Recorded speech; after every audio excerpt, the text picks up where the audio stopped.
अस्सलाम वालेकुम दोस्तों, उम्मीद है तो खुश हूंदो, ठीक ठाक हूंदो, मालिक जी पनाह में हूंदो। हाज़िर थियासीं फेस टू फेस तव्हां सां ॻाल्हाइणो हुयो दोस्तों मोहरा ड्रामे के बारे में।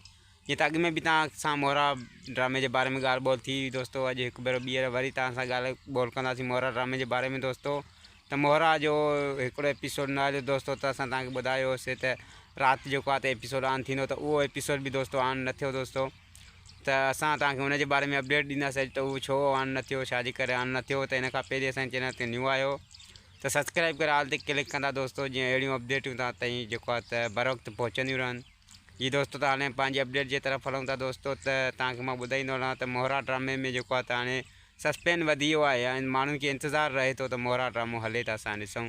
त इन जे करे मुंहिंजे ख़्याल में दोस्तों त हाणे मुंहिंजे जेको ज़हन कमु थो करे दोस्तों, त मां तव्हांखे एतिरो ॿुधाईंदुमि। वधीक मां हुन चैनल वारनि सां जेको आहे त माना एतिरो न आहियां जो मां तव्हांखे चवां त चैनल ड्रामो हीअं कंदो हीअं खणी वेंदो दोस्तों। पर मां पंहिंजे ज़हन जी ॻाल्हि जेको मां तव्हां सां अॼु करण वारो आहियां दोस्तों। त हीअ जेको ड्रामे में सस्पेंस आहे ऐं माण्हुनि जो इंतज़ारु जेको वधी रहियो आहे दोस्तों, त हुनजे माना ख़्याल सां जेको त ड्रामो जेको आहे त हफ़्ते में हिकु चकर जेको ऑन कयो वेंदो दोस्तों। मूंखे जेका ख़बर आहे त दोस्तों हाणे हफ़्ते में जेको आहे त हिकु एपिसोड हिन जो ऑन कयो वेंदो चैनल ते। ऐं बाद में जेके ॿ ॾींहं आहिनि त ख़ुदा और मोहब्बत ड्रामो जेको आहे त हलायो थो वञे दोस्तों। ऐं तव्हांखे ॿुधाईंदो आहियां त मोहरा ड्रामे जो जेको इंतज़ारु कंदड़ आहियो, सस्पेंस रखंदड़ आहियो दोस्तों। ऐं तव्हांजो सस्पेंस जेको आहे त हाणे इहो ई रहियो आहे दोस्तों, त हफ़्ते में तव्हां हिकु चकर एपिसोड हिन जो ॾिसी सघंदा। ऐं बाद में जेको आहे त वरी नेक्स्ट हफ़्ते जो तव्हां इंतज़ारु करणो पवंदो, त वरी हफ़्तो पूरो थिए त तव्हां एपिसोड ॾिसूं। मोहरा ड्रामो जेको आहे त हिकु बेस्ट ड्रामो आहे दोस्तों। ऐं हुनजो हिकु हिकु एपिसोड जेको आहे त इंतज़ारु माण्हू करे रहिया आहिनि दोस्तों।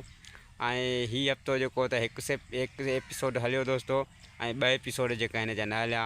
त वरी बि जेको मां तव्हांखे ॾसींदो हलां त वरी बि माना जेको पहिरियों एपिसोड आहे पहिरें हफ़्ते पहिरें वार वारो हलंदो दोस्तों।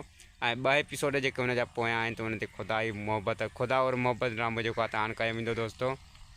ऐं मां तव्हांखे ॿुधाईंदो हलां त हाणे जेको हिन जा एपिसोड जेको या त काफ़ी घटि बचिया आहिनि दोस्तों। त इन जे करे हिनखे हाणे हफ़्ते में हिकु हिकु चकर माना ऑन कयो वेंदो। हिन जा 3 एपिसोड हाणे न हलंदा दोस्तों, पर हफ़्ते में मोहरा ड्रामे जो जेको आहे त हिकु एपिसोड ऑन कयो वेंदो दोस्तों। तव्हां सिंधियुनि ॿारनि जे लाइ ख़ुशख़बरी इहा आहे त तव्हांखे हाणे सस्पेंस में रहणो पवंदो दोस्तों। त वरी मिलंदासीं तव्हां सां गॾु न्यू अपडेट सां गॾु। ख़ुदा हाफ़िज़ दोस्तों, सिंध सलामत साथ सलामत। ऐं मोहरा ड्रामे जो एपिसोड जेको आहे त ॾिसण न विसारिजो, हिकु बहितरीनु ड्रामो आहे।